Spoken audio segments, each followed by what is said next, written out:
3, 2. Hey, look at that. We are live here. Holy cow, folks. Welcome back to another episode of Mountain Bike Q&A. I always your host, Johnny. You know that. Guys, this is going to be a great show. I already feel it. We met back before the show, and just you get that energy. Anywho, I got to thank y'all for you doing your thing, liking, subscribing, the StreamYard, not StreamYard, the pod. What's that thing I'm thinking of? Oh, the iTunes and the Spotify. You know, I really love looking at those numbers because it's neat because I don't really do anything over there. And yet some people are still, it's still getting in there and people are listening to it. I really appreciate that. And I thank you all for coming on live or watching this afterwards. It's fantastic. You guys are the best. Johnny loves you. You know it. Anywho, I also wanted to say, I just took a break from social media this past week. I think everybody needs to do that. Okay. I don't know if you can do it, but I did it and it was so cleansing. Anywho, enough about me, enough about this podcast. Let's bring on what we really came here for, Let's say hello to Marley Blonsky, All Bodies on Bikes. Look at there. How you doing? I'm so good. How are you? I'm doing fantastic. Thank you. Oh, I'm so excited. This is, you get that, like I said in the beginning, you got that smile, sister. I can't stop it. It just comes out at inappropriate times. Although this is an appropriate time. So this is a very appropriate time. Yeah. Thanks for having me. I'm stoked to be here. Oh man. We had a snafu last week, May. We were set to do it last Tuesday, and my wife Sunday goes, you don't have a podcast Tuesday. You can't have a podcast Tuesday. My friend was flying into town to see us. So I started freaking out. I'm like, no, it's going to do it another time. So I took that opportunity to just take a break from creating. And I don't know if you've done that before, but very good. I often do unintentional breaks when I just feel like I have no creativity. Like I haven't posted a reel in probably a week. Oh no. I know. The world goes on, as it turns out. Yeah, I only post like once a week anyhow, It's hobby. Yeah. Do you mind if we bring in the chat here real quick? Yeah, please do. Somebody's calling us cuties. I know. Isn't that weird? Well, one of us. I'm single. Skateboard tried to murder me today, but I'm here. Getting too old for skate life. MTB Guides. Thanks for stopping in. Oh, it's Teddy. Just saying out there with a new name, Teddy Parker. What's going on? We got Trail Monster in here. Hey, Pimp, Teddy, Johnny. We got they're all saying hi to each other, which they do. Trail Pimp Medi says, "What a cutie! Look at that. She's got the flat brim though. We'll talk about that later." Oh, I thought this is what mountain bikers did. You youngin' people.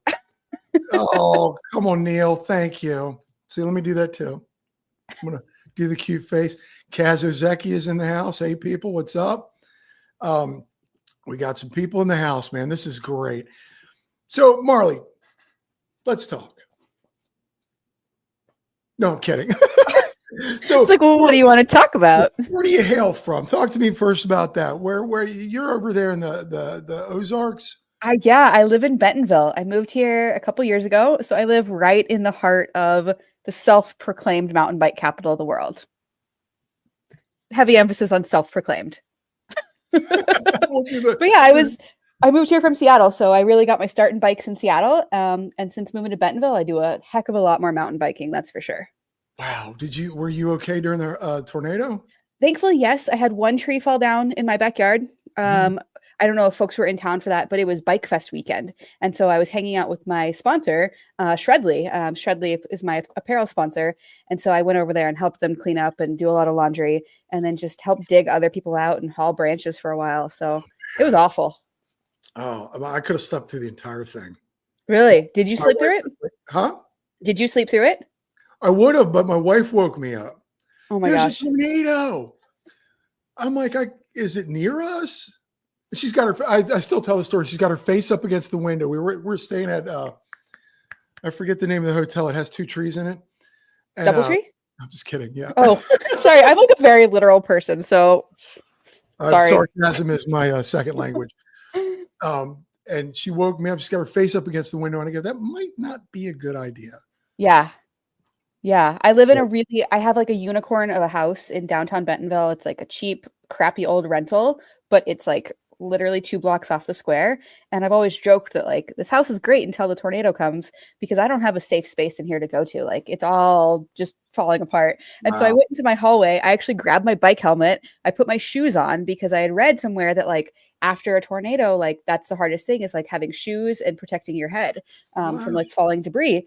And sure enough, yeah, the tornado came right through here. And thankfully my house stayed up just fine. Oh, thankfully we rode around the next day and we were just in awe. And I'm here in Miami. We do the hurricane stuff and it's seen tons of damage, but that was just like, we have like a week in advance. Yeah. You have time to prep. Yeah. We have time to prep. You guys, that was crazy. Yeah, it was pretty incredible afterwards, though. Like the community really came together to take care of each other and to, we were using chainsaws to clear trails for a couple months afterwards. And I think just about all the trails are open again finally, but it's still like when you're riding around, especially in like the Slaughter Pen area, if folks are familiar with Bentonville, it doesn't look the same at all. You can see forever, whereas there used to just be a ton of trees. And granted, it's wintertime right now. So, of course, none of the trees have leaves or anything. But it is really strange. Wow. Yeah. You want to get to Bentonville, Maddie.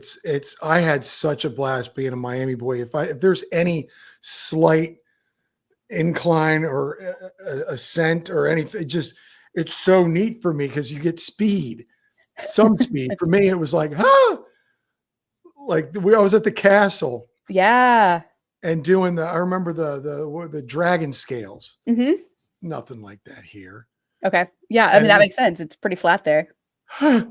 It's all just dragon scales. I mean, it's properly named. Yeah. It's like a technical downhill, fun little route. Yeah.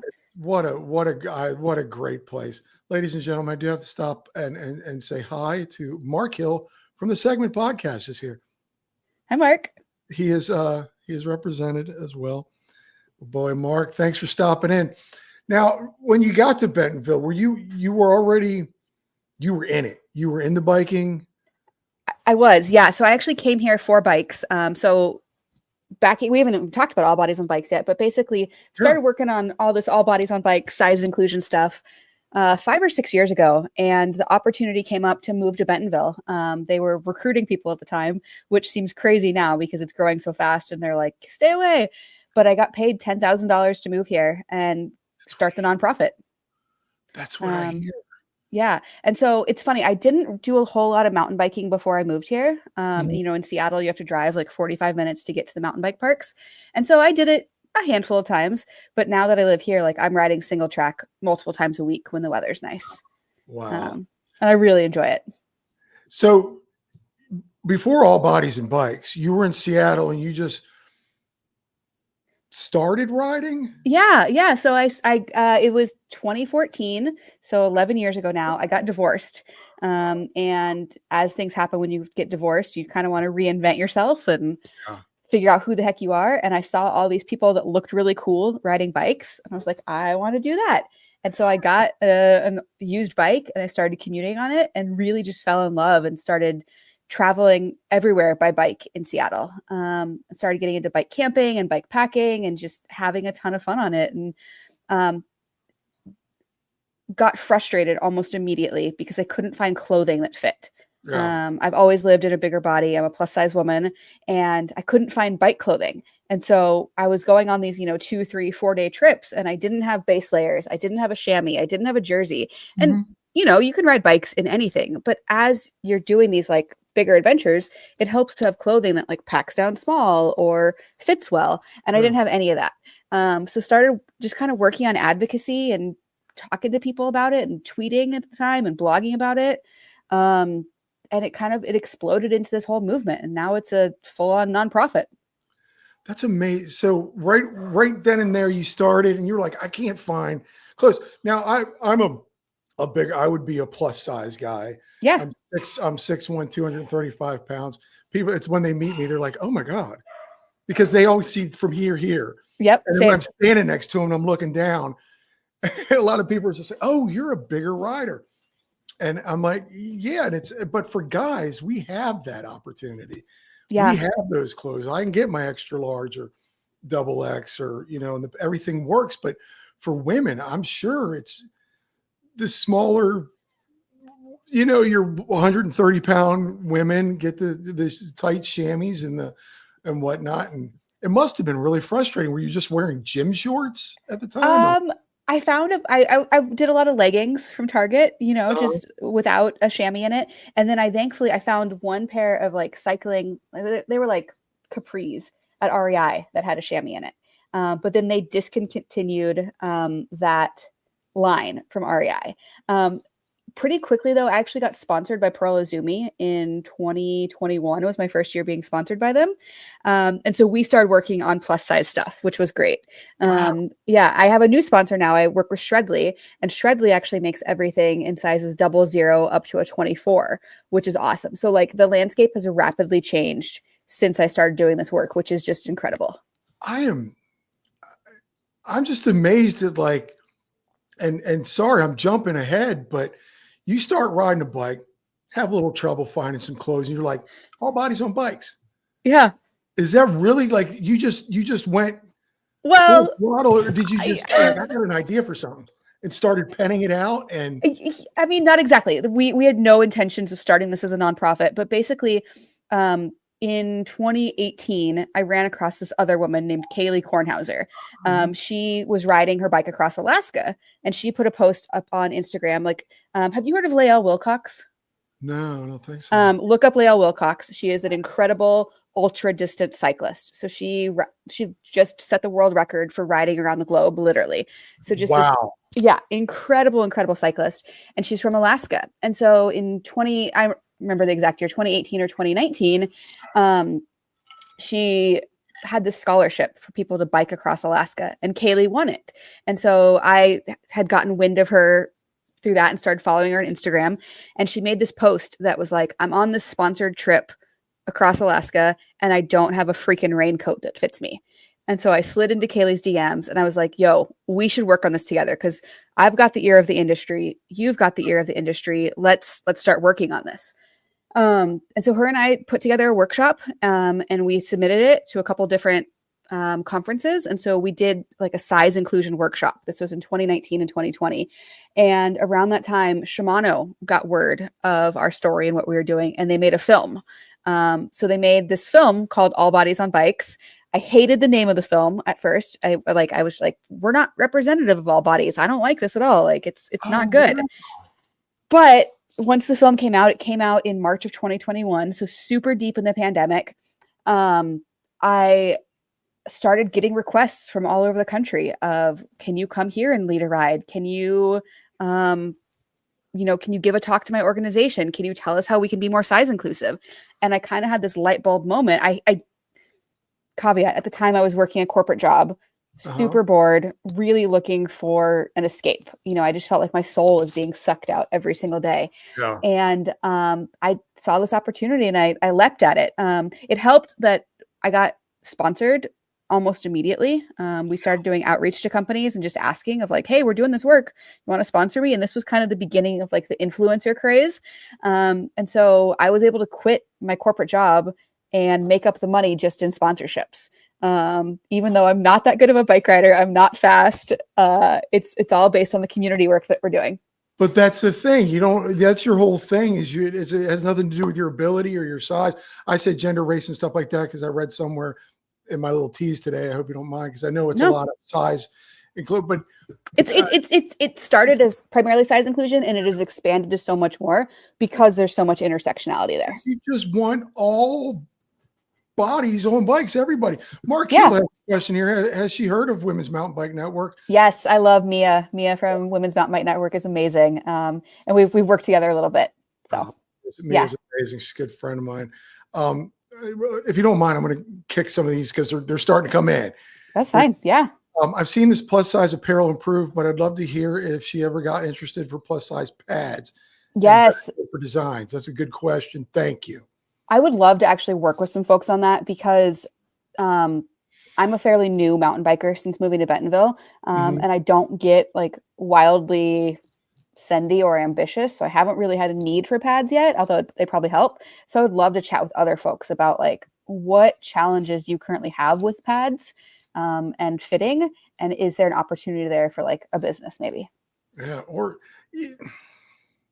Yeah. When you're talking about pads, I'm thinking just go with the guy size. But we're all shaped so differently. Like Yeah, my you're right. legs, like I have tried on a couple of them, and like they roll down, or I don't know. Men tend to have, or how do I want to phrase this? I think women carry a lot more fat in their legs, and so even sometimes the guys double XL isn't big enough. Oh, wow. Okay. My sister jumping in. Damn it. I didn't want to be the last one for that, the late one for that. You're not late. You're here. Yeah. You're here. Thank you. Hi, Tara. Marley, do you ride an e-bike or a DH bike? What bike are you on? Yeah, so thankfully I'm sponsored by Cannondale, which again feels crazy to say. So I have a couple different Cannondale mountain bikes. I've got the Scalpel. I've got a hardtail Scalpel, which is what I ride most often because I really like cross-country trails. And then I have a Neo Moterra, which is an e-bike, and it's got full squish. They also sent me a Habit. I don't ride that one very often because it's got the wrong components on it. I'm a Shimano athlete and it has SRAM components. So if I go out on it, I can't take pictures. So it feels silly to go out on it. So yeah. My brother-in-law has that bike. It's a good bike. I rode it with him up in Connecticut and he let me get on it. And it was the first time I had ever been on that bike. And his is an older version. I think his is 2020. Okay. But does it have the lefty? What's that? Does it have the lefty fork? No. Okay. I just got my e-bike. I just got an e-bike recently. My wife got it for me for my birthday in November. And what'd you get? I got the YT Decoy nice. Core 4. It's changed my life. Once again, I'm a bigger guy. I'm not in the best of shape lung-wise. And here it's nonstop pedaling. But now like I said, I told you, it was 8 miles to the trailhead. I ride there, ride the trails, and then ride back. And I'm like, you want to go out to dinner? What do you want to do? That's so awesome. Yeah. I love my e-bike because like I couldn't keep up on group rides, especially mountain bike group rides around here because it's so hilly. And now I can. And it's like it just opens up the world to me. And like I could go session the castle in Bentonville, where I live, obviously. But before, on just like I don't know, what do you call it, an acoustic bike, a non-electric bike, I do one lap of the castle and be like, okay, that was enough climbing for today. And now it's like 4 or 5 times. I went out on my acoustic bike the first time after having the e-bike for a while. And I just went out on a street ride one evening and I was like, is my tires flat? Am I pulling a sled? What's going on here? Like it really messes with your head. We got Yarno, the fractured rider here, by the way. He's in Finland. It's 3:15 a.m. right now. Wow. Brother, I always appreciate you making the time to come on here and check out. I have a good friend who lives in Finland. I want to go. It looks amazing. I do too. Yeah. The mountain biking looks amazing. Zach the Tumor Warrior is in the house. Wow. You're bringing them all in tonight. I love that you know all your fans. That's so cool. Well, they're always here. That's so awesome. They come and they're just, I love them to death. If I could just get them all in a hot tub, I'd throw in a toaster. Anywho, I love you guys. Anywho, so you start this with your friend, Kaylee. I and I actually watched that video the other day that you were talking about. And then I watched, folks, I'm all over the place, by the way. I forgot to tell you, my train derails and I'll pick it back up. I watched another video of you doing your first century. Yeah. At Unbound Gravel. I got to tell you, man, near the end of that, I got a little misty. It's very inspirational, folks. If you want to know more about her, just go to YouTube and type in Marley Blonsky. Yeah, I've got 3 or 4 different films out there, which feels weird to say, but it's pretty cool. How has that been from starting All Bodies on Bikes to where you are now? However many years that's been. How many years has it been? It's been 5 years now. 5 years. 5. Okay, yeah. You started. It kind of. Yeah, my life. Overwhelming. it was overwhelming. My life blew up. I mean, I loved it in so many ways. I loved it. But, you know, I went from like 1,000 Instagram followers to I have like 41,000 Instagram followers now. And it's like, it's all very niche. So like if I'm talking to somebody outside of the bike world, they have no idea who I am. But I go to Sea Otter and people are lining up for my autograph. And it's just like, this is strange because I don't feel like I'm doing anything super special or super unique. But turns out it's resonating with people, you know, speaking up and saying, we want clothing that fits. We want bikes. We want community. We want to be included in this. Has been a pretty radical move. So it's been really fun. I mean, I got to quit my job, which is everybody's dream, right? Like if I go for a gravel ride during the middle of the day, I can pretend like I'm working, especially if I make some content.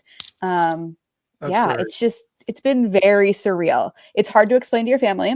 It's really hard to explain on first dates when people ask you like, oh, what do you do for a living? And I'm like, well, I'm kind of a professional athlete, but I don't win any races, and it's just weird. So, but I'm very grateful for it.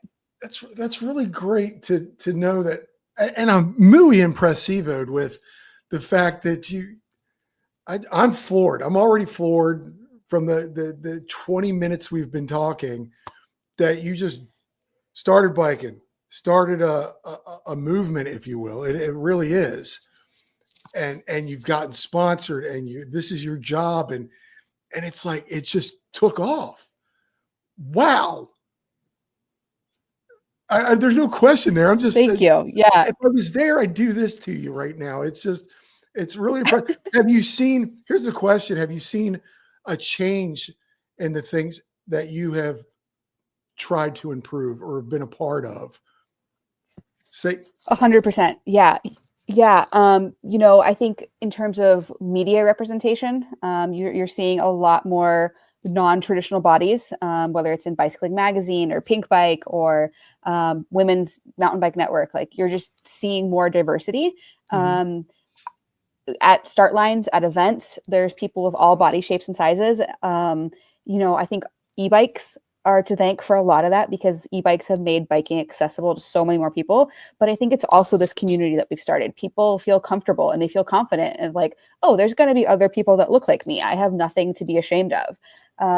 So yeah, I've seen a lot change. And then on the clothing side, you know, brands are expected to be size inclusive now. And if they're not, they get crap from people. And I mean, it's still a fight that we're fighting, but I'm optimistic about it because I mean, the reality is 70% of Americans are overweight. 70% of us live in bigger bodies. And so without even talking about weight loss or diet culture or any of that stuff, like getting people moving their bodies, bikes is an incredible way to do it. So it's like, it's a win for everybody. Yeah, I think I said this before on another podcast or something. What my doctor had once said, and I love this, is a fat guy who rides a bike is healthier than a fat guy that sits on the couch. Yeah. I mean, we're 100%. moving. Our hearts are doing things. We're not just sitting there collecting cholesterol in our arteries and whatnot. We're actually getting out and doing. I think it's great what you're doing. Thank you for showing up for my show. You. I'm just kidding. Of course. I'm going to end it now. No, my sister says I'm a big Bye. girl. My sister's a big girl with mobility issues. Really wanted to see what the possibilities are for her. Do you have those issues with some people come to you with the size is also a mobility issue, a problem? Yeah. Yeah. We get a lot of folks who either because of their body size, you know, have trouble on like a traditional bike. And so like a trike can be a great option as they get their body moving, or like a more recumbent style. We also have a lot of folks who have chronic illnesses and mobility issues. And because of the nature of our group rides, which I haven't really talked about, but we host a lot of group rides around the country. We go at a really inclusive pace and make sure that nobody gets left behind. That really started because when I started riding in groups, I would get left behind all the time. And it doesn't feel good. It sucks to be excluded. And so we've made all bodies on bikes so nobody gets left behind. Wow, this is just incredible. And folks, I forgot to tell you how I found out about Marley. And I know she's been doing this for 5 years. And just is blowing up and blew up instantly, practically. I was at the spa at a hotel in Jackson Hole, Wyoming during Christmas, and I'm sitting there and I do the sauna, the cold plunge, and then the hot tub, and I'm back and forth, and I go into the spa relaxing area. I got my robe on, and I sit back and I grab a magazine. It's the Outside magazine, and I'm flipping through, and there's this wonderful woman, a picture of this great chick with a mountain bike, Outsider of the Year, Marley here, and this dude. It's wild. How did that come to be? I got an email one day that was like, "Congratulations, you've been nominated or selected or chosen." I forget the exact. I think it was chosen as an Outsider of the Year. We'd like to schedule an interview with you. And I was like, "Oh, this is incredible!" Because obviously, I read Outside magazine. It's wild because last year I was named a 2023 Bicycling Magazine Rider of the Year. So I was on the cover of Bicycling Magazine last year. And it's kind of one of those, like, this is a once in a lifetime thing. Like you're not going to get another cover of a magazine as like an average human. Yeah. And then, I mean, I didn't get the cover of Outside, but I made it to the inside. And it's like, what is my life? It's just very surreal. So they called me for this interview and wanted a lot of details. And the really cool thing though about the Outside one is it focused more on all bodies on bikes than me, because that's been one of the challenges of all of this is like, I blew up as like this figurehead, but it's not about me. It's about the movement. It's about getting more bodies of all sizes and shapes on bikes and creating a more inclusive cycling community. So it felt weird to become this like popular figurehead. So I like the Outside piece because it does talk about the organization quite a bit. But it was funny. We did the interview and then I get an email a couple weeks later that was like fact checking a couple things for the article. Ooh. And they were like, "You said you have 14 chapters, but your website only lists 10. And so they literally like went through all the things I said. And wow. I don't know if you've ever been interviewed before, but like, it can sometimes be like, what did I just say? I black out during these podcasts. Like I forget what we said 5 minutes ago. Yeah. And so for this interview to fact check me and like ask for a reference on a couple things, I was like, damn, they're like obviously taking it very seriously, but it felt so legitimate, which was really cool. Yeah, it's a big magazine. It's just I'm still just blown away. Now, being this little girl in Seattle that goes, "Ooh, bikes," got divorced. I've been there too. I've been divorced before, and you go through this rediscovering yourself because you're usually connected with that one person. Now you're trying to find your own individuality, and you get to this biking thing, and then all of a sudden you not only found yourself, you found this incredible community. And yeah, I can't express how much I have enjoyed being part of this community, especially in the content creator community with biking. But how have you been received, and how are you accepting it? Yeah, honestly, sorry, my dog is here. Whoa, no, you saw it. Wait. A dog. This is Daisy May. Oh, you gotta introduce. Yeah, this is Daisy May. She's 14. Oh, good morning. What kind of dog is that? She's a beagle. She's a rescue. So she's mixed with a bunch of things and just really cute. So I have a Chihuahua. Anyway, what is that? It's like a Chihuahua beagle? Chihuahua beagle mix. Oh, wow. Yeah. I don't think she has any Chihuahua in her, but that face. That's good. Yeah, maybe some Dachshund, some beagle. I have a Dachshund too. Oh, they're the best. Yeah, a little Dachshund tattoo. Oh, I love that. I love that so much. Oh. People say it looks like something else. Anywho, yeah, so community. Community receiving, you accepting. Yeah. Wide open arms from across the bike industry. It was a weird thing to suddenly be this sponsored athlete with pros that are actually racing. And like, we would be at photo shoots together and like doing the same kind of marketing materials. And I didn't expect to be welcomed into their fold because, I mean, let's face it, it takes me 12 hours to do what it takes them 5 hours to do. Yeah.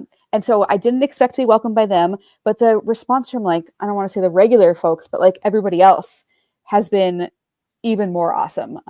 People are excited. I've got friends all over the country. I've stayed in people's houses Yeah. as I travel. I think folks are just stoked to finally feel like they have somebody representing them.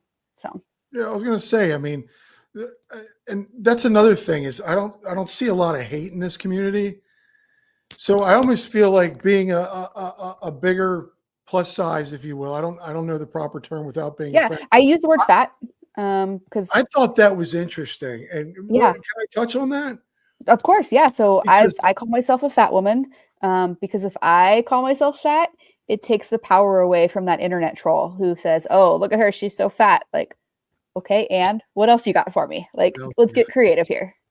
well, that's how I always was growing up. Is I learned, and I'm in therapy for it, but I learned to if you throw the first punch at yourself, it deflects. So that's and it's issues now because all my friends are like, don't say that about my friend. I always Yeah, say that I'm fat. I'm a fat guy, or I'm balding, or I'm goofy looking, or whatever. but I So, mean, but saying unless fat, you're like, I always thought that was like a bad thing. yeah, I mean, because we associate it with negativity, but it's just a description of a body type. Like it really doesn't have to have this moral weight or this good or bad quality to it. It can just be a description. That's what I loved about the Shimano video, and that another one that was very well done. And kudos on them, and kudos on you guys for doing it. But it it was inspiring. And folks, if you haven't seen it, if you're listening on Spotify or iTunes, she has videos on YouTube from Shimano where she all bodies on bikes, and she's going with Kaylee, Kaylee, yeah, Kaylee on a bike packing trip. And to watch you guys do it, and it's not like you're putting pressure on yourself. You're just having fun. yeah. That's what this is all about. You're riding your own ride. It doesn't matter. Ex- One of the things that we try and center is joy, joyful movement. Whatever that means to you. Maybe that's like going to the skills park. Maybe that's riding 100 miles and training really hard. Like whatever brings you joy, that's what I want to help people get to. So making sure that they're on a bike that's safe for them, especially as we talk about like heavier bodies. Finding weight limits on these bikes can be really hard. Mhm. Sometimes they don't post it. Sometimes it's just not there. And so we're trying to work with the industry to get them to disclose that and make it really easy for people to find. So that way people are on equipment that's safe for them. Yeah. Yeah. A bigger like again, 6'1", 235. I don't want a cheaply built bike that may Right. break as soon as I press down on the pedals. You want the proper equipment. Folks, I'm going to go over here. And Oh, no, go. I was going to say, even something like, like on your shocks, making sure that the chart goes up high enough so that you know how much air to put into your shocks on your Yeah. bike. Like that's a really important thing, especially for mountain bikers. And Oh, so we're yeah. just I've had a lot of conversations with the industry just to explain the reality of bigger bodied riders and what our needs are. And it's like, they are so receptive and they're like, yeah, let's make it happen. They've just never thought about it before. And what is that like? Are the bike companies, manufacturers in the industry contacting you, or are you putting it out there? It goes both ways. So I've had a number of brands reach out they want like a size inclusion training. So like I've gone to Pearl Izumi's headquarters and done a training there. I've talked with Cervelo of all brands. You wouldn't think Cervelo would be interested in size inclusion. I did it Right. with Rad Power Bikes. So a lot of times they'll reach out, similar like they'll see something in a magazine or they'll see a YouTube video and like, oh, hey, let's learn more. I'll meet people at trade shows and we talk about it there. For a while, that's what I was doing, like consulting full time, was doing these size inclusion trainings. But yeah, if anybody's interested, we do it across the outdoor industry. So Wow. mainly bikes. And now, how did you educate yourself on being able to navigate this industry? I mean, Yeah. did you I just mean, dive into books and learning more? No, I just kind of did trial by fire. So my background is in corporate logistics, but I've always been good at kind of playing the game and, figuring out who to talk to and listening and emailing people. And so I just kind of started asking, and I started making the business case for people in bigger bodies, and like, what do we need to do to, I mean, to be honest, I still don't know what I'm doing, but I'm having conversations with vice presidents at Shimano and Cannondale, and it's working. I It's working. don't know. It's crazy. It's awesome. And now, you and does Kaylee live near, or is she Seattle based, or? Kaylee lives in Portland. So Portland. so she's in Portland, and she's actually the president of our board. So as a nonprofit, I'm working as the executive director, kind of doing all the fundraising, the admin, the logistics, all that stuff. And then Kaylee runs our board, and they do a lot of fundraising and support. So she's still involved that way. It's so fascinating how you just started this 5 years ago and it's blowing up. Now, do you guys, you sat down, both of you came up with a business plan, if you will, or a plan, and you said you're still working it out. Yeah. So basically the idea was, we want to do education of the industry, we want to do advocacy, and we want to build community. And so we realized let's do chapters, because we were getting asked to come all over the country and lead these inclusive no drop rides. And yes, it's cool when we go, but there's no like magic to us being there. Anybody can lead an inclusive no drop community ride. And so we realized, let's start chapters to build up these communities around the country. And so we put together some trainings. We've now got 14 chapters across the US that like our Seattle chapter goes mountain biking, our Northwest Arkansas chapter goes mountain biking. A lot of them do gravel rides, they go bike packing. And so we're just kind of spreading the love and spreading the community. But yeah, we sat down and kind of made a business plan, and now we're in the process of fundraising and grant writing. And I went from like living the dream to like, oh, I'm running a full-on small business at this point. You were like, it was fun. Now I'm working. Yeah, exactly. No, it's so fun. You get to ride a bike. It's true. I do get to ride a bike, and I get to travel a lot, because one of the best parts is going out into the community and doing meetups, doing rides, going to events. And so from about March till October, I'm on the road most of the time, just going out to different communities and meeting folks and showing up. Now, do you get to, do you do all the festivals? Yeah, most of them. So like last year I got to lead a ride for Shimano at Bike Fest in Bentonville. I got to go to Rome Fest, which is the women's mountain bike festival in the desert. I got to go to Sea Otter. And then the rest of my time was spent at gravel events and festivals. I like to ride gravel a lot, so that takes a lot of my time. You're on a bike. It's great. I've been thinking about a gravel bike because it's fun. It's hard work though. But I just like to ride on the, I feel weird always riding my leftover mountain bike now that I've got the E, and I only have space. I live in a duplex, so I only have space storage for essentially one bike really, but two bikes. And I thought about getting rid of the Izzo. Do you have a favorite gravel? I do. I ride the Cannondale Topstone, and it's awesome. Okay. Yeah. Okay, I'll look at Cannondale. It's cool being sponsored because I get bikes and gear and all sorts of stuff. But it was really important to me that I was riding bikes that were accessible to my audience. And so for my gravel bike, I asked for the entry-level bike. So I'm on their entry-level gravel bike. I've been on the same frame for 3 years. I love it. Shimano's got me equipped with all my drivetrains and all of my wheels.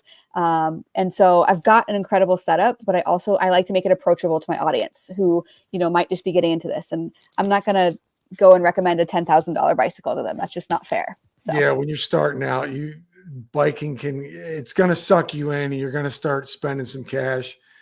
Yeah. You want to, starting out low is perfectly fine, because then you can just take that low and upgrade, and it works fine. You don't. Yeah. And figure out what kind of riding you like to do. There's so many different types of biking out there that you might be really into mountain biking. You might be really into gravel riding, but those need two very different bikes. I think I want a gravel. I think you should do it. I think I want one. I might have to get rid of my Izzo now. Yeah. Just because I think it would be better for the road, and then I can take it off into some dirt, and there's plenty of levees out here and stuff I can ride on.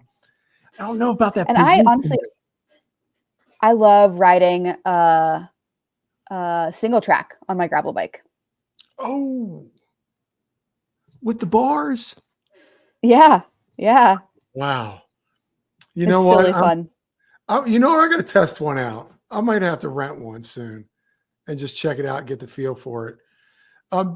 MTB Guides, Teddy would like to know, I'd like to ask if she ever got an offer that felt disingenuous in a way of being treated like a token, and if you would deny to work around that.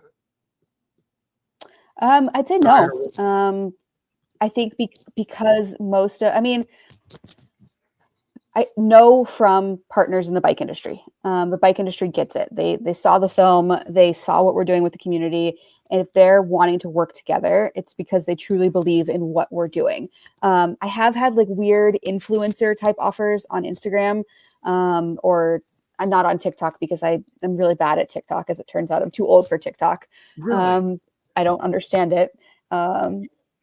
But yeah, I'll occasionally get an offer for an Instagram to do a paid reel for somebody that's like, you don't even make my size. Like, how does this make any sense whatsoever? Wow. That is. Really Denise is here. Hey. Oh, Denise Bird. Oh, yeah. Marley is the best. She really is one who gave me the confidence to start riding as a bigger bodied person. That's beautiful. You know what, man? That's so awesome. But Denise, like and subscribe. Just kidding. Do what you got to do. What I do like about this is, as being a bigger guy myself, is that really it doesn't matter how big you are or how little you are. But the problem is, and I find, and I always poo-poo myself on this with my Instagram post or even a long format that I do, I always say that nobody wants to watch me ride. Because we get flooded as cyclists, get flooded with these incredible athletes that are 60-foot gaps and doing crazy drops and doing other stuff. And then why would you want to stop and watch me? And gosh darn it. I have that same imposter syndrome. And then, well, yeah. And it's people like Marley that says all bodies are important. All bikes are good. Yeah. All of this is fun. And you don't have to be what we considered. I do this a lot tonight. I'm going to sit on my hands. You don't have to be that perfect bodied athlete to do this or to even showcase not at all. Even to showcase it. It's so incredible. Hold on. JT Dusty Dutchman's here. What's going on, brother? Thanks for hopping in. I think it's amazing. Let me kick over here real quick. May I pull up your website? Sure. Yeah, please do. All Bodies on Bikes coming to you live here on Mountain Bike Q&A. This is amazing. Look at this. You've got plus size cycling clothing. Walk me through. Yeah. So we started working. There's a brand there's a manufacturer called Champion System, and we had been getting asked for cycling kits forever. And I couldn't find somebody to work with that actually made inclusive sizing. And then I found Champion System, and they go up to a 6X in all of their stuff, which is awesome. And it's not perfect. Like the length can be a little bit weird, especially on like the long sleeve stuff. But the proceeds go to All Bodies on Bikes, and then bigger bodied folks can get, trail riding jerseys, or if they want like the skinny little spandex stuff that us silly gravel racers ride, wear. So, yeah. This is amazing. Just not even that. It's just the whole, hold on, let me back this up, is, about your mission, your values. It's body size, and it's all about the community. I swear you don't need to be incredibly fit. We're just riding a bike, folks. Yep. We're just, and that's what I love about, there was some, I don't even know where the picture was.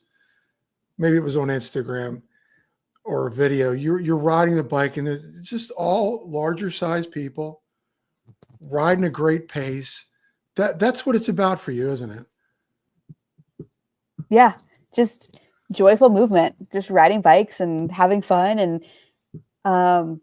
I was left out a lot as a kid, whether it was from like the neighborhood play groups or wanting to like just being left out. And it was just this feeling that sticks with you, once you've experienced that. And so I wanted to change that. That's really where this all comes from and why I keep doing the work. Now, were you an athlete as a child? Athlete's a generous term for it. I played sports, but not very well. I played softball and volleyball, and I swam, but I was like a C squad all-star. Never made a varsity team in my life. Oh, wow. And now look at you. Yeah. Tell those coaches, huh? I know, right? You never got me anywhere but C, but look at me now. I'm on the, Outside magazine. I got companies making videos about me. That's a big middle finger to everybody right there. Didn't think Marley was but I mean, if you think about it, I still kind of am like the champion of the C squad. Like, I'm not breaking any records. I'm not getting on any podiums. Like, I am still like the most average of the average. Like, I got last place in both Mid-South gravel and Unbound gravel in the same year. I think Mid-South, there was like 400 people at the finish line waiting for me. I won a cow skull. Like, I'm good at riding my bike real slow. Oh, but you're having such a blast. What has biking done for you mentally and physically? Because you watch those older videos and then you see you now. Yeah. There has been a change. I mean, there's been a huge change, and I don't talk about weight loss or weight gain or any of that stuff, but my body has changed over the past 5 years.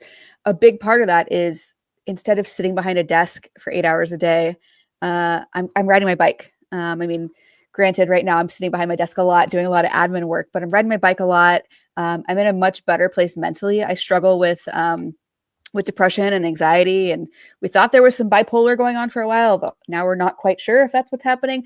Anyway, I have my fair share of mental health challenges, and the bike has always been a respite from it. As long as I can get myself out the door and get riding, I know it's going to be okay. So, yeah, pedal therapy. 100%. I believe in that. I've been in therapy. It's going on 3 years now. Good for you. And yeah, it's amazing. It really is amazing. I think it's great. Adam Mock, my good friend out in California, has a mental health ride every year. It's called Ride and Shine. I don't know if you've heard of it. No, that sounds awesome. It's amazing. It's coming up this year, and you go out there and we ride all day. And in the afternoon, we hear stories and we shine the light on mental health awareness, and people tell their stories. This past year, there was Just the Maker was out there, and Cindy Mount MTB Farrells was there talking, and it's just amazing. I really think that's great that you just opened up and that's part of your therapy.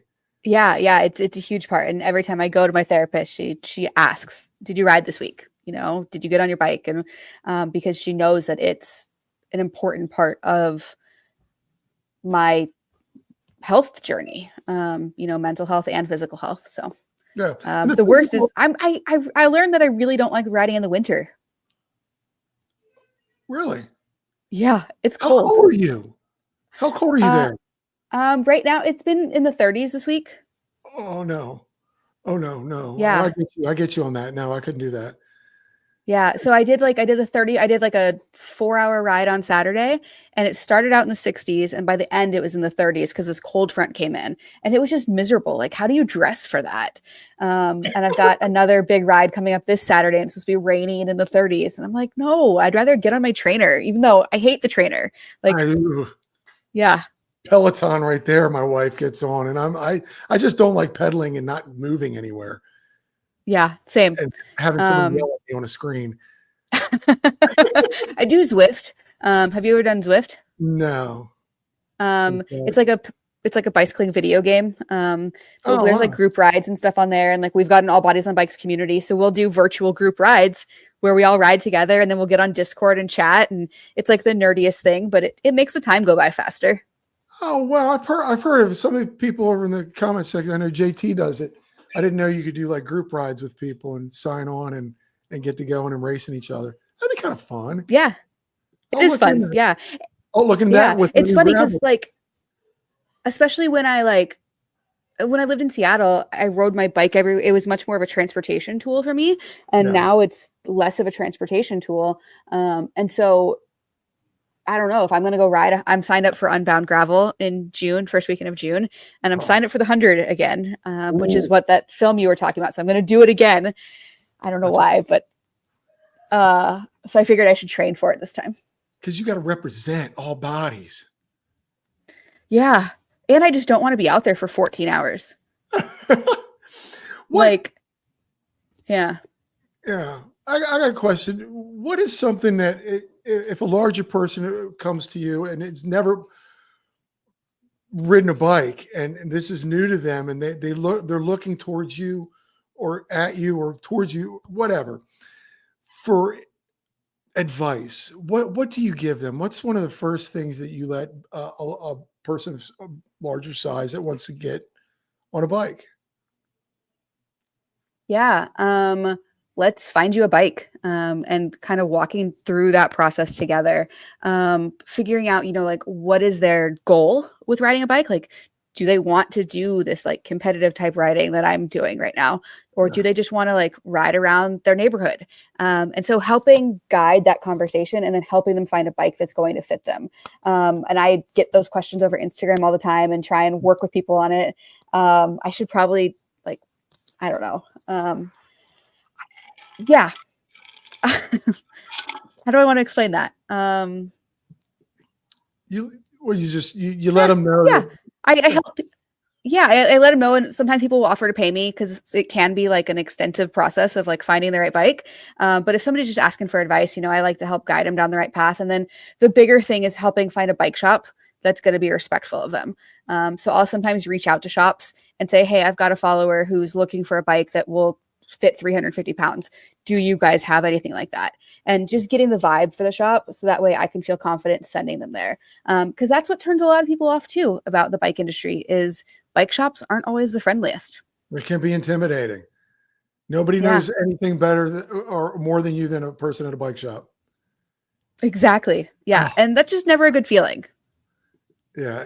I Um, go in there. I've been biking for 25 years. I go in there and I walk out of there. I'm like, I didn't mean to say that, or I didn't know, or you do. You feel little, and it's a joke. yeah. It's like an Instagram joke of like how bike shops are, but they really do. So it's great that you try to help them out through that.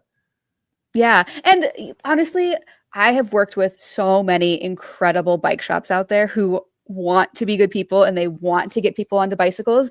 I think we should probably give them more credit. I think, we've all had that bad experience once or twice, which is like so big in our brains, but I think most bike shops are trying to do the right thing.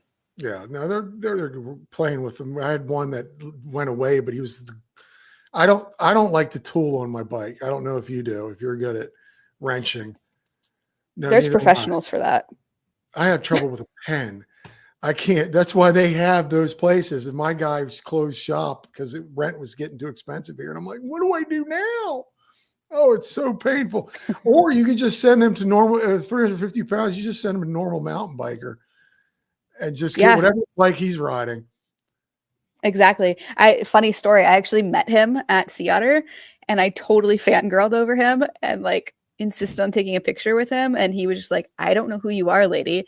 And people do that to me all the time. Yeah. And I did it to him, which is really embarrassing. I know Jess the Maker gets it all the time, and Yeah. but Oh, I fanboyed her or fangirl. I was whatever I was.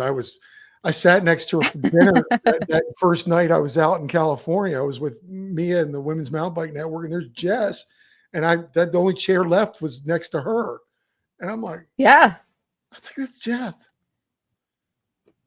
Next to Jess.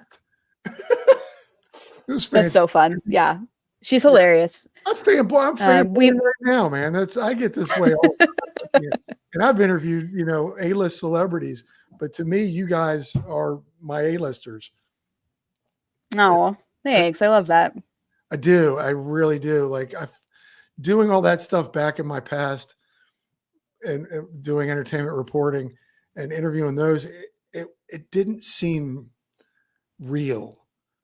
It was just like we're getting paid to advertise for other people. But here I'm meeting real people that are making huge impact like you. And I just, when you said you would do this, I was like, oh, it's so Well, thank you. Yeah, I mentioned when we were talking before the show, when the film first came out, there was this incredible response to it. And I was on podcasts and getting interviews all the time. And over the last year, it's really slowed down. I'm like, am I still doing this work? Like, what's happening? So this feels good to be on a show again. Not gonna lie. well, and it is real because you're still doing the work on this. This is still going Yeah. on. Am I wrong? Are you Oh, still 100%. Yeah. Oh, Yeah. hold I on. mean, we're doing more work than ever before. JT Zwift, I can't even say that, has changed my outlook on indoor training completely. I guess so. JT, if I get one, will you ride with me? I'm just throwing that I'll out ride with there. you. Let's do it, man.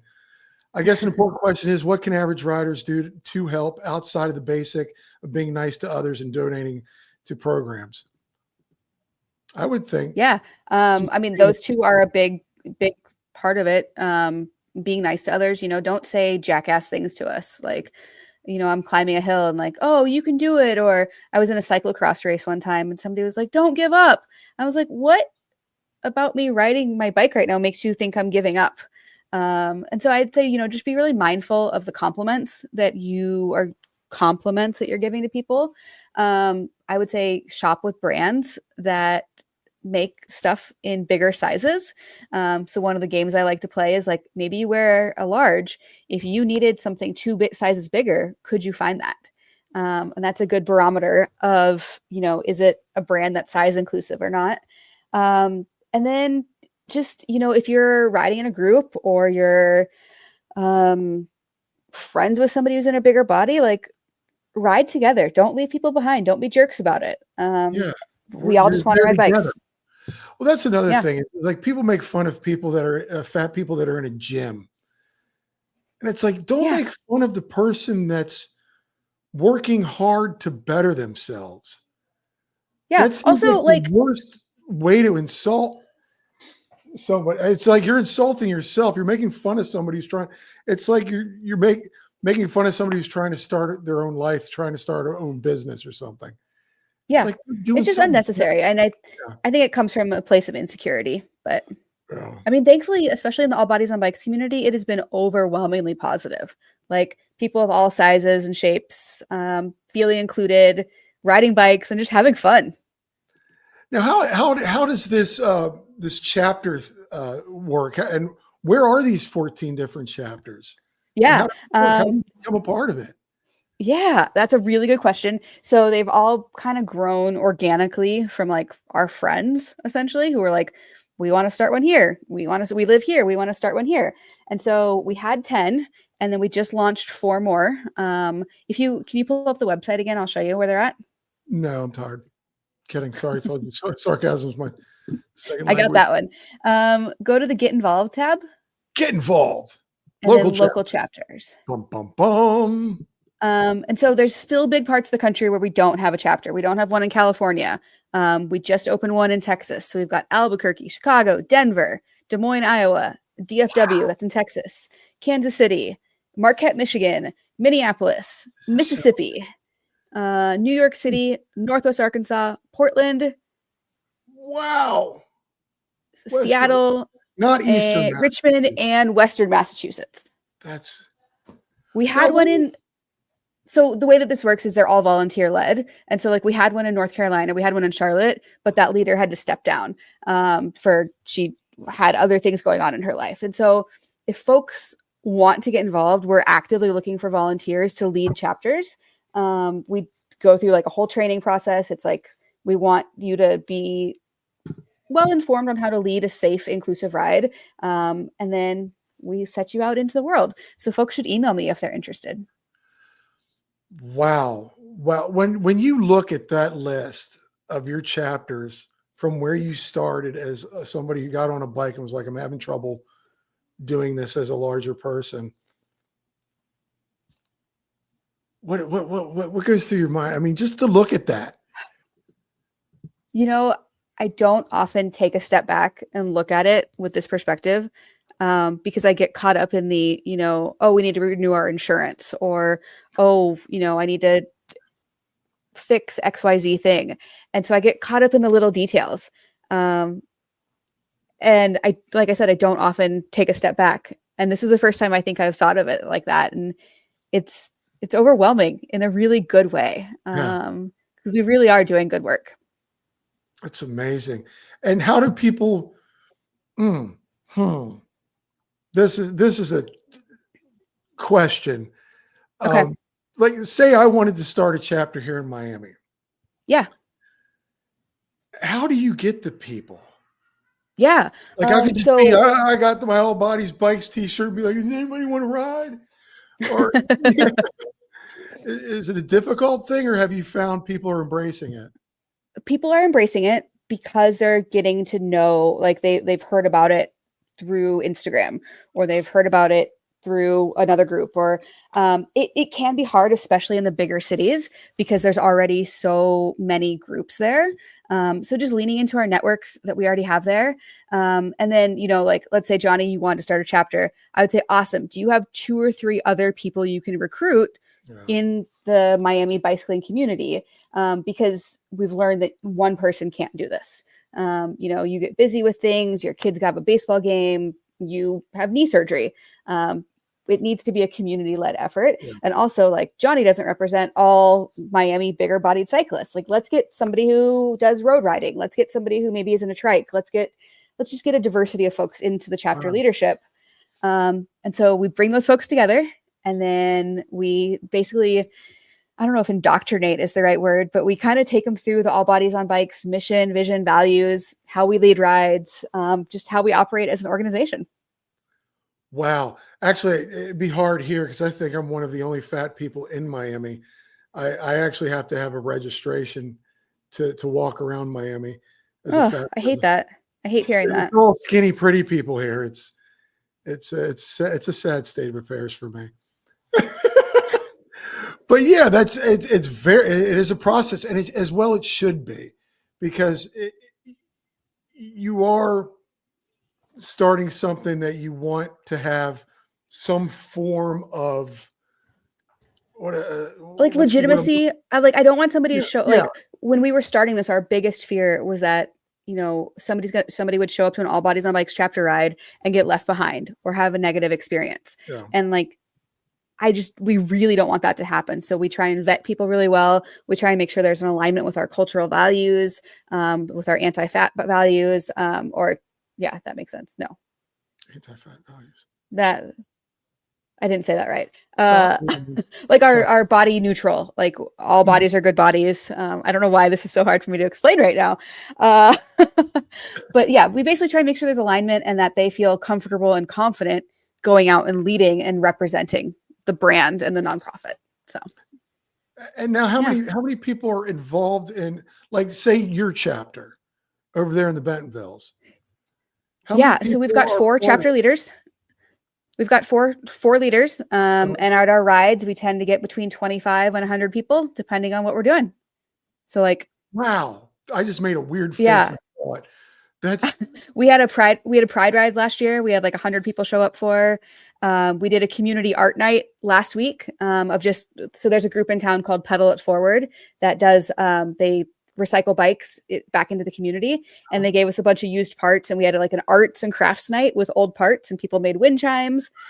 We had like 40 people come to that. So yeah, it's a really fun, inclusive, supportive community. What a social life you have with 100 people showing up for a ride. Holy It's pretty wild.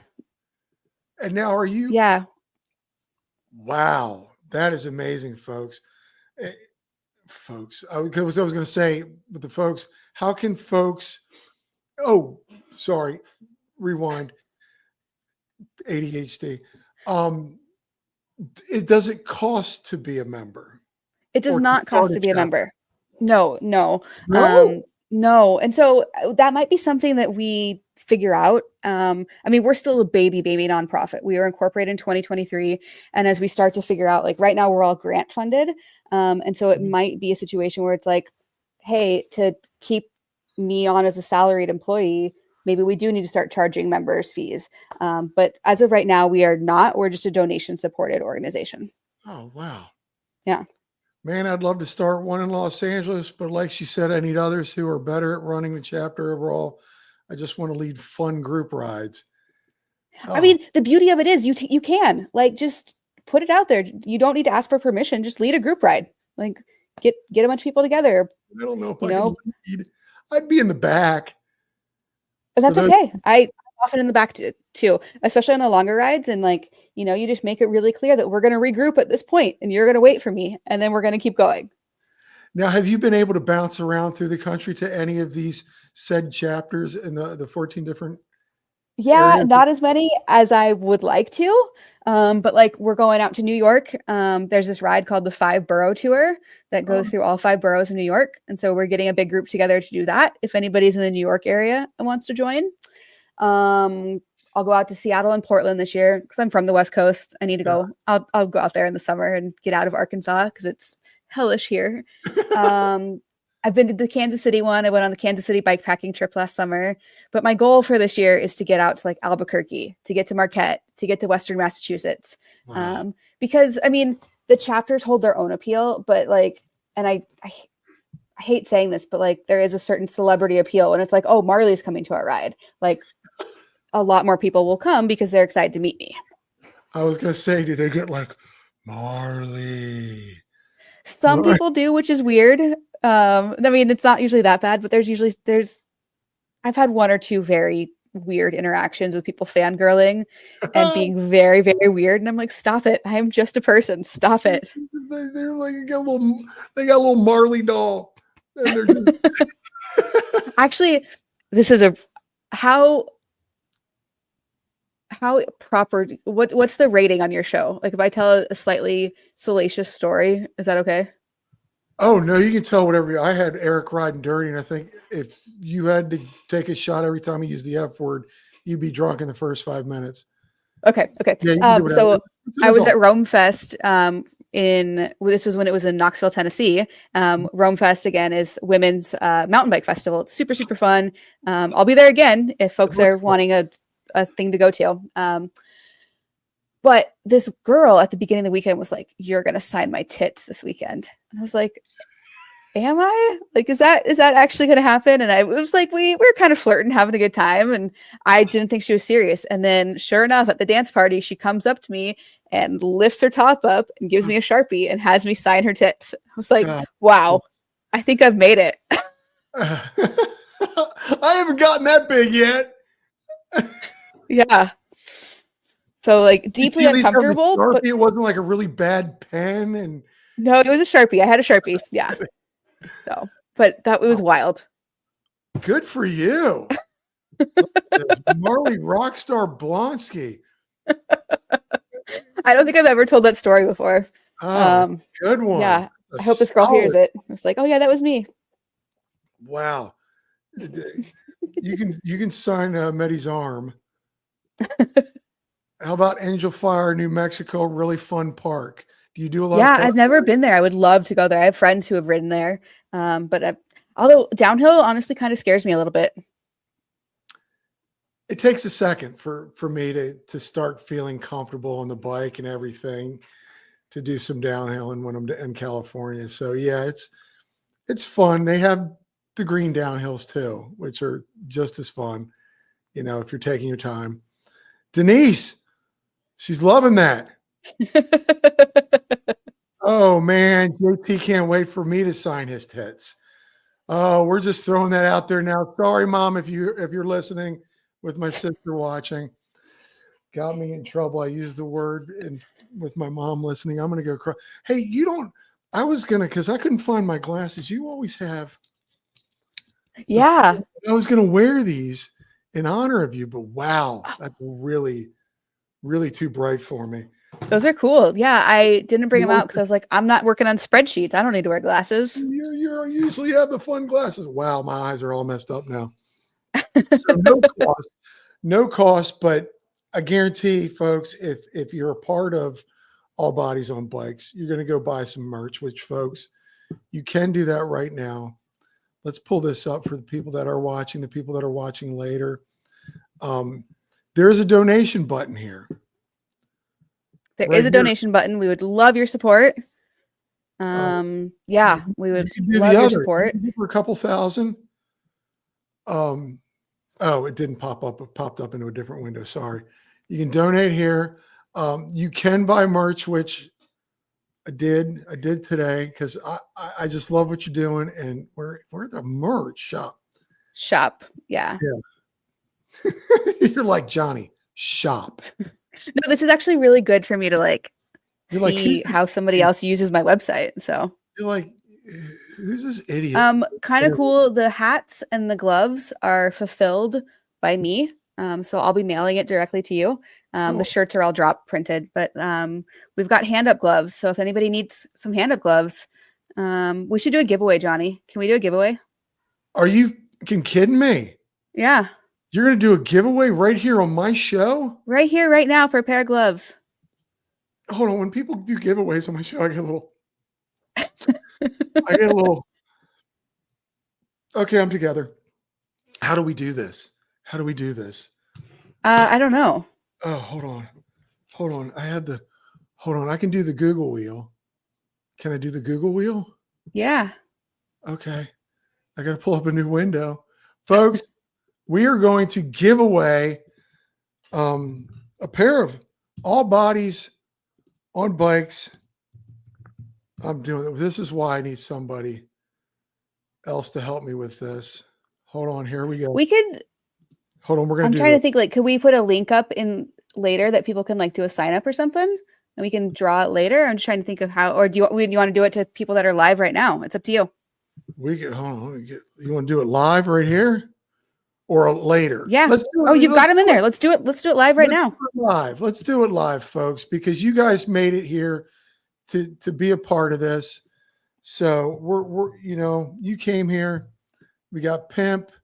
We got fractures in Finland. Is that a problem? No, we can mail it to Finland. That's fine. Tumor. Okay. This is so exciting. Teddy Parker, or we'll do the MTB guides. This is so exciting. So what do you have? What do you foresee for 2025 with All Bodies on Bikes? So more chapters. So I see MTB Guides is asking about Southern California representation. We would love to make that happen. We just need to find the people to do it. So more chapters, and then hopefully just more work with the industry, more opportunities to speak with them, and to hopefully get some weight limit guidance published. I think it'd be really cool. Nice. And are you still working with who are you working with different brands this year? It's hard interviewing type names. Yeah, to multitask. Yeah. So I was able to re-sign all of my sponsors. So personally I have my sponsors. So I'm working with Shredley again. We're going to release another capsule collection at Sea Otter. So be on the lookout for that, which is really cool. The manatees will be back. Cannondale is my bike sponsor. Shimano for all my components and wheels. Osprey packs for backpacks for the bike packing and stuff that I do. And then Twisted Spoke CBD. To the Osprey, I just saw something. Somebody sent me, or where did I see that? I know you're sponsored. I can't ask you if you're sponsored, but they're good packs, right? They're very good packs. Yeah, they're very, very good packs. One of the coolest things they have extended sizes. And so they started in their backpacking gear, and then they went to hiking, and they're just about to release some mountain bike packs that are going to be extended sizes. And so it'll go up to a 70-inch waist, because finding a fanny pack as a fat person is so hard. Yeah. So. Okay. I think I got all the names here. Even my sister, because she was here, and gosh darn it, we're going to get her body on a bike. Did you get Denise in there? Oh, Denise. Don't forget about Denise. No, I'm just kidding. Yeah, Denise. don't forget about Denise. Denise is popping on here. Okay, hold on. Okay, folks, we got it. My computer sounds like it's about to blow up. Let's skip that ad. All right, you want to? Can we spin it? This is for Let's a spin it. pair of all bodies on bikes. Hand up gloves. Hand up gloves. Okay, I didn't want to give the wrong. Yeah, all Let's bodies on give it bikes, a hand up spin. gloves. Oh, this is so. Marley, thank you so much. This means You're welcome. Yeah. Ladies and gentlemen, MTB Guides. Teddy. If this is Teddy Parker, right? All right. We're going to have to get some DMs on the Instagrams to find out how we can hook you up with those. Yeah. That was so special. I already cried. That was great. And they're solid. They're solid. They're hand up gloves, so you don't have to. Yeah, we did a custom run with hand up. We've got some custom sunglasses with Gooder right now. Those aren't on the website right now.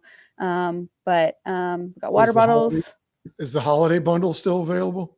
Yeah, because it's always a holiday, right? Oh, it's always a holiday. Yeah, that's a great deal. A t-shirt and a water bottle for $25, and the proceeds go straight to All Bodies on Bikes, which is awesome. So I should have bought that. I'll go back and buy that. See, I needed a white t-shirt and I like the color. And of course I like you. I'll have to go back and get this now. The next paycheck though. Sounds good. I'm hurting right now. Aren't we all? Oh gosh. I had to buy eggs this weekend. Holy cow. Marley, you're an incredible person. Thank you. It's been really fun to chat with you. I'm so happy we got to do this finally. I was a mess last week, but this was great. Hold on. Well, now I have to do group rides and try to start. We'll get connected and chat. Skinny people can definitely. All bodies are good bodies, and that's part of the training that we go through. Is like, what is body positivity? Like, does it matter for all size bodies? And it does. And yeah, we've got people of all sizes who help lead our chapters. Because he is a fit shredder. You're great. I hope I was able to share your story good enough. You can tell me when we're done. Really, Johnny, you should try something else with YouTube. But near the end, I like to do a little thing called rapid fire. 10 rapid fire questions. Would you be willing to do that? I have to ask. Of course. Yeah, let's do it. All right. Let's have, now that we got the business out of the way, let's get this goofy stuff. Teleport or fly? Fly. I was asking this question today, actually. Someone said teleport, you can get there instantly. And I'm like, wouldn't the flying part be enjoyable? Yeah. You're looking down on the world. You're talking to somebody who does like 14-hour bike rides for fun. Like, I like the journey. 14-hour bike rides for fun? That's how long Unbound took me. Oh my God, my crotch would be killing me. You don't need to sham us. You need to stuff a pillow down there. Yeah, you just need to be, we don't need to talk about that. Okay. We won't go there. Last book you read? It's right here. I just finished it. The Women by Kristen Hanna from the library. The Women. Yeah, really good book. Highly recommend it. What's it about? It's about nurses in the Vietnam War. Oh, okay. Yeah. Okay. Yeah, and they were like unsung heroes. Like, people didn't think women were in Vietnam. Like the challenges that they had. So. Wow. I'm reading David really Baldacci right now. I like that. Nice. I don't know. I like the CIA agent type kind of stuff. Anyhow, bungee jumping or skydiving? Oh God. Skydiving. Have you done I haven't done either. No, I don't think I will. No. No. I don't know if I could do bungee jumping. You're actually jumping off of something, and it's going to sound weird, but when you skydive, I have done that. My wife did that for my 40th. You don't feel like you're falling. Oh, There's no interesting. perspective. There's no building Okay. going past the windows. So it just feels like a lot of air and all of a sudden it stops and you just like going down. It's the weirdest feeling. Um, I asked this question because I was talking about this today again. Pizza or pasta? Pasta. Yeah, That's a hard one. it is. But anytime my wife's like, I want to ask my wife when I make dinner, it's usually I make a pizza or a pasta dish. She's like, really with the carbs? Yeah, carbs are my love language. Oh, food is. I like a good pasta. Yeah. Oh, ooh. Now, do you go with a cream sauce or a marinara? Depends on the day. Depends on the mood. There you go. There you go, Yeah. folks. Yeah. Um, bucket list item you want to do this year? Oh gosh. Bungee Bucket jump. list item I want to do this year. Oh. You got this. You got this. You can do it. Oh my God. But I don't yeah, holy know. cow. Is it a place you'd like to go to? Oh, this is a tough one. Oh, I want to go surfing again. Oh, okay. There you go. I got the chance to go surfing on the Washington coast last summer, and I would love to try it again. Wow. I can't. I'm so top heavy. I'm Have you seen me, we'll stand next to each other. sir? We'll meet today. I guess, yeah. Lower center of gravity, maybe. I'm just not good. It's true. Yeah. The paddle boarding. We have a paddle board. My wife will do. We'll take the boat out and we'll go. And I've actually gotten to the point where I'm a little rocky, but I can do it. Nice. Really weird. Yeah, that's great. Okay. There they are. If you won the lottery, what would be your first purchase? I would pay off my debt. Oh, okay. Yeah. I'm like one of those millennials who will never own a house because I have stupid amounts of debt from stupid things. So, yeah. That it is. And then I would buy my mom a house. And then I would buy myself a new car. Oh. So you buy your mom a house? Yeah. I don't really want to be locked down to a house. Like the idea of settling somewhere makes me feel not good inside. I really like the idea of being able to pick up and go anywhere. So I don't ever think I want to own. Wow. And here I am. I would like to, I tell you what, with that being said, if I had the lottery money, I'd have this, but then go wherever. That would be nice to have that. Okay. So if you could master one instrument, what would it be?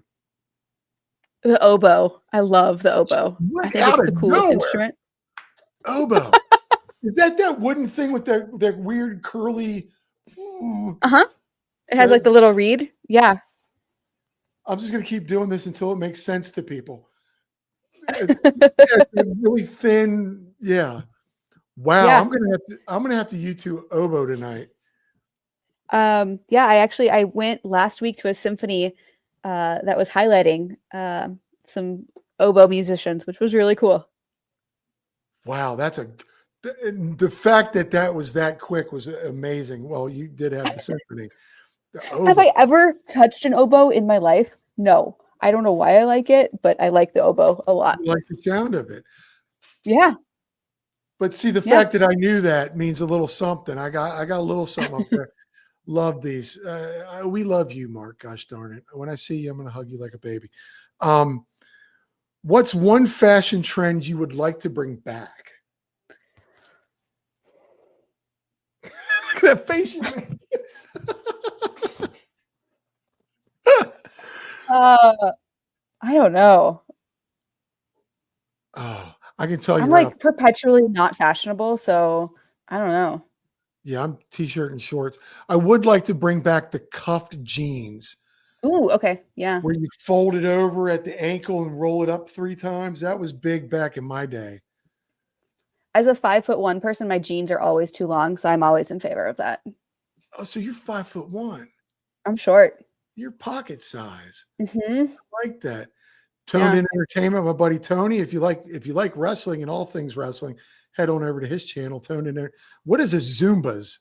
I don't know what a Zumba is. Yeah, Kendrick's bell bottoms. Man, that gave me flashbacks to like 7th and 8th grade when my bell bottoms were in and they were always too long. And so I dragged around half the water in Spokane, Washington in my jeans. I never had bell bottom. I mean, I had pants that were too. I was that kid, like my play clothes. When I was a kid, you came home from school and then you got play clothes to go out and get dirty. And they were always hand-me-downs from my mom's friend's older kid because I was the bigger kid. He was like 16, I was 8, and I was wearing his. So his pants were a lot bigger, so they were kind of bell-bottomy. There was a lot of extra striped pants. Tony, striped pants. I don't know that. See, I'm so much older than you all. Beach vacay or mountain retreat? Well, you already kind of. Oh, Yeah. This is actually hard. Like, I love the beach because I love just being warm and doing nothing. But there's something special about the mountains. Like, I don't want snow. If we're going to the mountains, I want to be in the summer where I can like ride and have fun. So Yeah, I can't choose. Yeah. Well, see, I live here, so in Miami, so it's always a mountain. And you're right, it has to be warmer. When we go to Jackson Hole in the winter, we just went for Christmas. It hurt. It was like that hurt cold. And then when we go out there during the summer, you whitewater raft, you mountain bike, you kayak, you do all that stuff. So yeah, mountain, but in the summer. Jake, actually, like Whitefish, Montana. Have you been to Whitefish in the summer? No, I've never been to Montana. Oh gosh, put it on your list. It's incredible. There's so yeah, Glacier National Park is right there, but also Whitefish is incredible. The riding is wonderful. And then there's a beach right in the town. There's a lake and you can go straight from the mountains to the beach. It's really fun. Oh, wow. I hope she's got girls in tonight. They're doing their thing. They might have us playing. Honey, Montana Whitefish.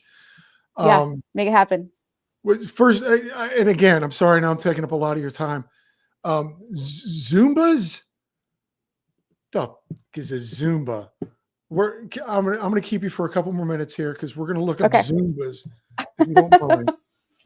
If you don't, well, you're stuck here. Zumbas. I forgot the Z. The Z didn't work on my keyboard. Zumbas. I don't think there's an M. I think it's Zoom. Oh, there you go. Yeah. Oh, yeah. Oh, those baggy, tacky ass pants that people would like gym rats would wear. I'd be okay with those coming back. Those are cool.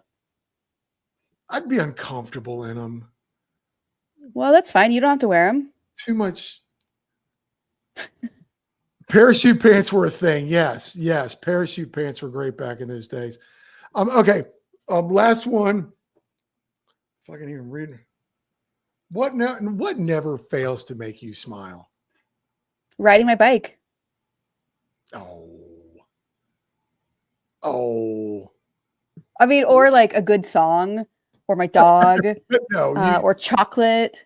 It's pretty easy to make me smile. Like I find joy in a lot of things. So you got a great smile. It's great that you show it off a lot. Thank you. Mountain bike or just being on a bike, it really does. It's hard to when you're on a bike. You're like, this sucks. Even when it rains. Oh, I love riding in the rain. Oh, it's so refreshing, especially here. And then